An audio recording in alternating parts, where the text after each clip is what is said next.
창세기 45장 9절부터 15절까지 말씀입니다.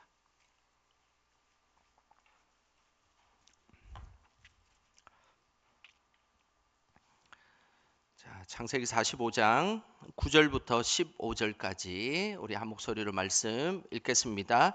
당신들은 속히 아버지께로 올라가서 아뢰기를 아버지의 아들 요셉의 말에 하나님이 나를 애굽 전국의 주로 세우셨으니 지체 말고 내게로 내려오사 아버지의 아들들과 아버지의 손자들과 아버지의 양과 소와 모든 소유가 고센 땅에 머물며 나와 가깝게 하소서.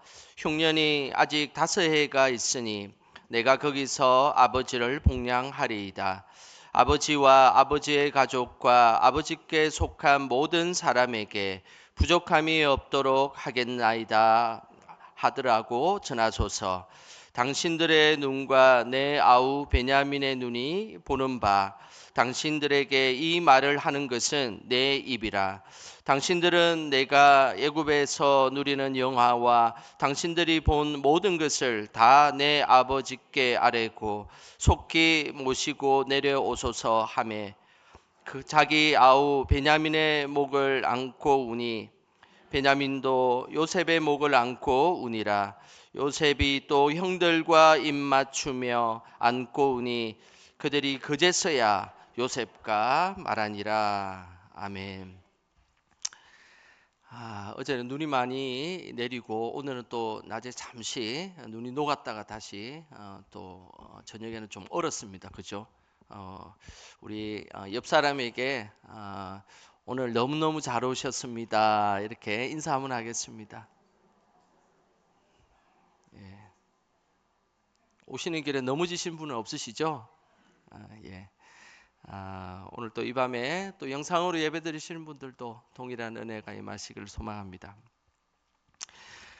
우리는 살아가다 보면 사람이 보기에는 좀 늦고 그리고 잘못된 길을 든 것 같이 보이지만 그러나 하나님께서 우리를 인도하시면 오히려 그 길이 지름길이 되는 경우가 많습니다. 우리는 앞날을 모르기 때문에 하나님이 인도하시지만 우리의 생각에는 좀 늦는 것 같고 그리고 그 일이 잘 진행되지 않는 것 같다는 생각이 들 때가 많습니다. 하지만은 우리는 늘 기억하셔야 됩니다. 하나님은 우리의 삶에 가장 최선의 길 그리고 가장 완전한 길로 우리를 인도하신다라는 사실을 우리는 꼭 기억하셔야 합니다. 우리를 완전한 길로 인도하시는 그 하나님만을 붙들고 살아가시기를 주님의 이름으로 축복합니다.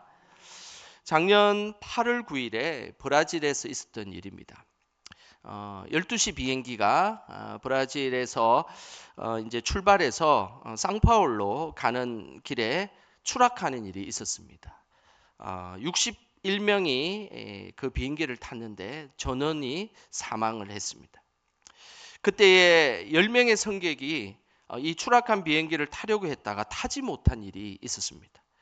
비행기를 타지 못한 일 때문에 오히려 이들은 생명을 구하게 되었던 것이죠.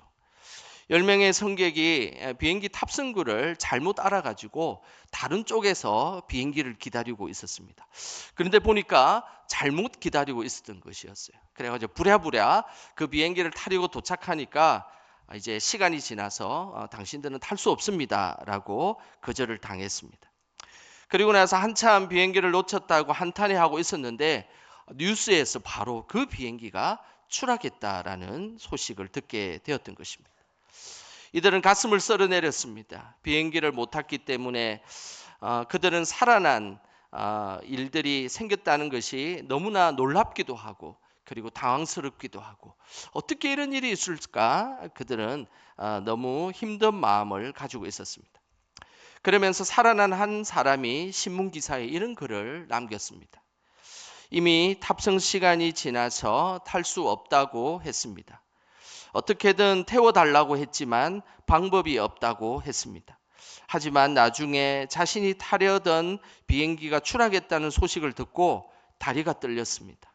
오직 하나님만 아실 것입니다. 우리는 다행히 그 비행기에 타지 않았습니다. 우리가 살아가는 우리의 인생에는 어떨 때는 늦기도 하고 어떨 때는 우리가 원하는 그곳을 통과하지 못할 때도 있습니다. 그리고 늦는 것 같고 실패한 것 같은 생각이 들 때도 있습니다.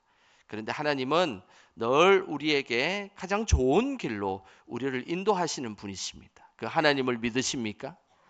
우리는 사실은 그 하나님을 믿고 살아가야 합니다. 우리의 인생을 더듬어 보면 그 길은 정말로 잘못된 길인 것 같고, 그리고 돌아보면 너무 시간을 허비하는 길처럼 느껴질 때가 많습니다. 그런데 오히려 그 길이 하나님께서 우리를 인도하신 길이었다면 그 길은 정말로 최선의 길이었고 하나님께서 원하시는 완전한 길이었다라고 할 수 있습니다. 오늘 이 밤에 우리가 기도하며 나아갈 때에 우리를 가장 좋은 길로 인도하시는 그 하나님을 만나는 역사가 있기를 주님의 이름으로 축복합니다. 야곱의 식구들은 기근으로 먹을 것이 없어서 애굽에 식량을 구하러 가야 하는 불행한 상황이 벌어졌습니다. 그리고 야곱의 이 10명의 자녀들은 복수를 기다리고 있는 요셉 앞에 서야만 했습니다. 하지만 하나님은 야곱의 가정에 큰 구원을 이루셨습니다. 오히려 이들이 애굽으로 가는 길이 가장 최선의 길이고 가장 안전한 길이었던 것입니다. 오늘 본문에는 야곱의 가정을 애굽으로 부르셨던 하나님의 부르심의 손길이 요셉을 통해서 나타나는 귀한 본문이 나옵니다. 먼저 우리 9절 말씀 같이 읽어보겠습니다. 9절입니다. 당신들은 속히 아버지께로 올라가서 아뢰기를 아버지의 아들 요셉의 말에 하나님이 나를 애굽 전국의 주로 세우셨으니 지체 말고 내게로 내려오사. 야곱의 가족을 부르는 하나님의 손길은 이 지체 말고라는 단어에 나옵니다. 비록 요셉이 야곱의 형들에게 지체 말고 올라오라, 너희 아버지를 모시고 지체 말고 올라오라라고 이야기했지만 사실은 하나님이 요셉을 통하여서 야곱의 가정을 구원하기 위한 하나님의 손길이었습니다. 이 지체 말고라는 이 히브리어는 마드라는 단어를 씁니다. 이것은 마드라는 이 단어는 지체 말고 신속히 달려오라라는 그런 의미입니다. 어떤 일을 하는데 그 일에 머뭇거리지 말고 바로 신속하게 달려오라라는 그런 의미입니다. 우리 하나님은 우리가 어떤 일을 할 때 늘 멈추지 않고 신속하게 그 일을 해주시는 분이십니다. 왜냐하면 우리의 때를 가장 잘 알기 때문입니다. 지체 말고 그 일을 진행하시는 하나님의 마음이 잘 나타나 있는 본문이 오늘 이 본문 말고 누가복음 15장에도 그 내용이 있습니다. 누가복음 15장에는 우리가 잘 아는 돌아온 탕자의 말씀이 나옵니다. 먼 곳에 가서 아버지의 재산을 모두 탕진한 아들, 그 아들이 아버지에게는 한없이 소중한 아들이었습니다. 모든 것을 탕진하고 돌아오는 그 장면에 이 아드라는 이 지체 말고라는 단어가 사용되었는데요. 누가복음 15장 20절 말씀입니다. 우리 같이 한번 읽어보겠습니다. 이에 일어나서 아버지께로 돌아가니라. 아직도 거리가 먼데 아버지가 그를 보고 측은히 여겨 달려가 목을 안고 입을 맞추니. 이 돌아온 탕자를 보고 아버지가 달려가서 이 지금 아들의 목을 안는 그 장면에 달려가라는 이 단어가 바로 아마드라는 단어입니다. 지체 말고라는 단어인 것이죠. 하나님은 늘 우리에게 지체 없이 그 일을 진행하십니다. 가장 좋은 때에 그리고 가장 최선의 시간에 우리를 인도하셔서 지체 없이 그 일을 이루시는 분, 그분이 바로 우리의 하나님이십니다. 하지만 우리는 늘 지체하고 머뭇머뭇거리는 것은 사실은 우리입니다. 우리가 주의 일들을 감당하려고 하고 또 어떤 일들을 해나가려 할 때 우리는 늘 머뭇거리고 지체하고 늦고 그리고 또 시간을 보내고 그렇게 지나는 것이 우리의 모습입니다. 그러나 하나님은 우리의 가장 좋은 때에 지체 없이 그 일을 진행하시는 분이십니다. 늘 지체 없이 우리에게 일하시는 그 하나님처럼 우리도 지체 없이 주의 일들을 감당하시기를 주님의 이름으로 축복합니다. 오늘 이 야곱의 가정을 부르시는 그 하나님의 손길은 또 다른 손길이 10절에 있습니다. 우리 10절 우리 같이 한번 읽어보겠습니다. 아버지의 아들들과 아버지의 손자들과 아버지의 양과 소와 모든 소유가 고센 땅에 머물며 나와 가깝게 하소서. 요셉은 야곱의 가족들이 자신과 가깝게 지내기를 원하였습니다. 이것은 하나님의 부르심의 또 다른 손길입니다. 오늘 하나님은 요셉을 통하여서 이 야곱의 가정을 하나님과 아주 가까이 있기를 원하셨습니다. 요셉은 야곱의 가족들과 가까이 지내기 위해서 이집트 땅의 특별한 땅에 정착하게 했습니다. 그 장소는 바로 고센 땅이었습니다. 고센 땅은 나일강 하류에 있는 땅입니다. 그런데 농사를 짓는 애굽인들에게는 별로 유용하지 않는 땅입니다. 왜냐하면 수시로 강이 범람하기 때문에 농사를 짓기에는 상당히 어려운 그런 땅이었습니다. 하지만은 큰 나무와 늘 푸른 풀들이 자라는 곳이기 때문에 목축을 하기에는 너무나 좋은 그런 땅이었습니다. 그러니까 애굽 사람들에게는 농사를 짓는 애굽 사람들에게는 아주 안 좋은 땅이었지만 그러나 늘 목축을 하며 지냈던 이 야곱의 가족들에게는 아주 최상의 장소였던 것입니다. 그래서 하나님은 야곱의 가족들이 모두가 다 이 고센 땅에서 살기를 원하셨습니다. 예굽의 땅에 이 많은 사람들이 예굽 사람들이 많은 곳에 살았다면 아마 야곱의 가족들도 서서히 애굽의 문화에 젖어들었고 그리고 애굽 신들을 섬기는 일들이 생겼을 것입니다. 그러나 하나님은 가장 좋은 그 고센 땅에서 애굽 사람들과 접촉하지 않도록 만드셨고 뿐만 아니라 애굽의 문화와 종교의 영향을 받지 않도록 그곳에서 하나님과 가까이 교제할 수 있도록 그 고센 땅에 야곱의 가족들을 인도하셨다는 것입니다. 하나님을 믿는 야곱의 가족이 신앙의 순수성을 지킬 수 있는 곳, 그곳은 바로 하나님이 안내한 바로 고센 땅이었습니다. 세월이 지나고 고센 땅에 있었던 이스라엘 백성들은 믿음을 지키면서도 매우 번창한 은혜를 누리게 되었던 것이죠.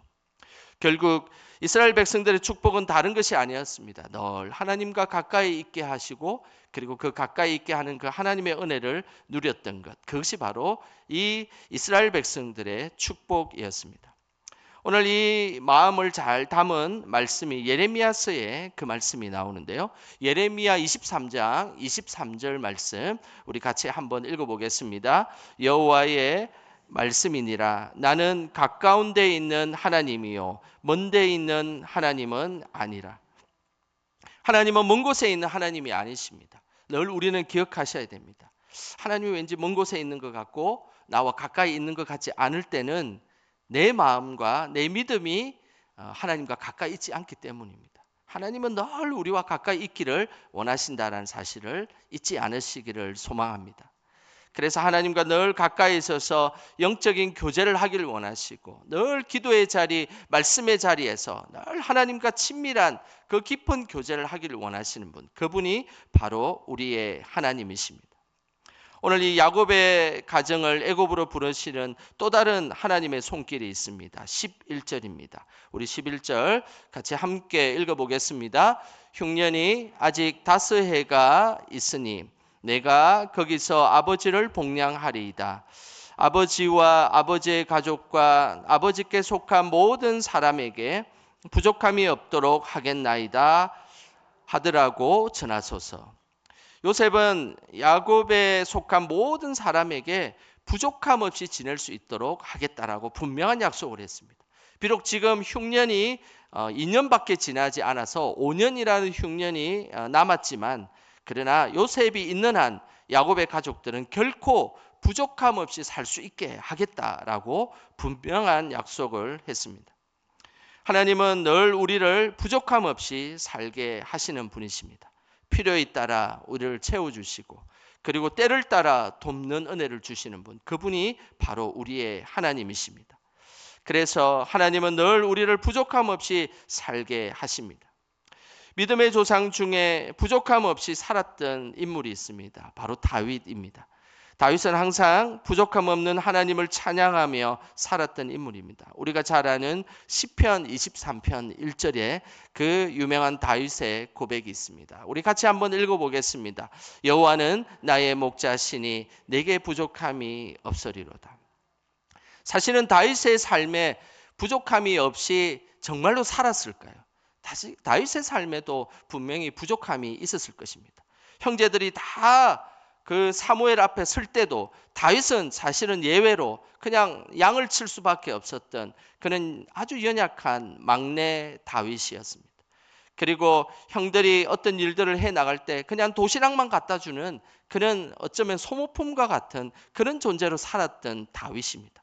그런데 그 다윗은 그 푸른 초장에서 있으면서 늘 하나님께 나는 부족함이 없습니다라고 고백했습니다. 그 이유가 무엇입니까? 하나님이 다윗의 삶에 목자가 되어 주셨기 때문입니다.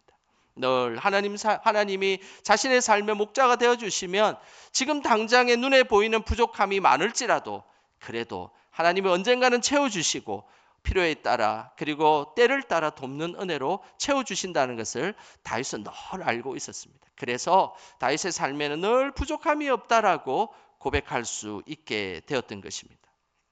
오늘 이 요셉을 통해서 야곱의 가족들은 모두가 고센 땅에서 살았지만 그러나 그들은 정말로 부족함 없이 살았습니다. 늘 때에 맞춰서 그리고 필요에 따라 모든 것을 하나님께서 채워주시고 인도해 주신 것입니다. 바라기는 우리의 목자 되시는 하나님만을 따라가며 우리도 늘 부족함 없이 살아가시기를 주님의 이름으로 축복합니다. 당장의 눈앞에 보이는 부족함이 보이고 당장의 그 부족함으로 인하여서 내가 힘들게 살아갈지라도 언젠가는 하나님이 가장 적절한 때에 때를 따라 그 돕는 은혜를 주시는 그분께서 결코 우리를 부족하게 살아가지 않도록 우리를 보살펴 주실 것입니다. 하나님은 늘 우리를 부르시고 그 부르심에 합당하게 살 수 있도록 도우시는 분이십니다. 또한 하나님은 우리 삶에 지체 없이 도우시고 늘 가까이 계신 분이십니다. 뿐만 아니라 우리 하나님은 우리에게 부족함 없이 채워주시고 인도하시는 분이십니다. 우리는 그 하나님의 부르심에 단지 응답하기만 하면 되는 것입니다. 우리를 가장 좋은 길, 가장 완전한 길로 부르시는 그 하나님을 믿고 신뢰함을 통해서 늘 하나님께 영광 돌리는 우리 영광의 모든 성도들 되시기를 주님의 이름으로 축원합니다.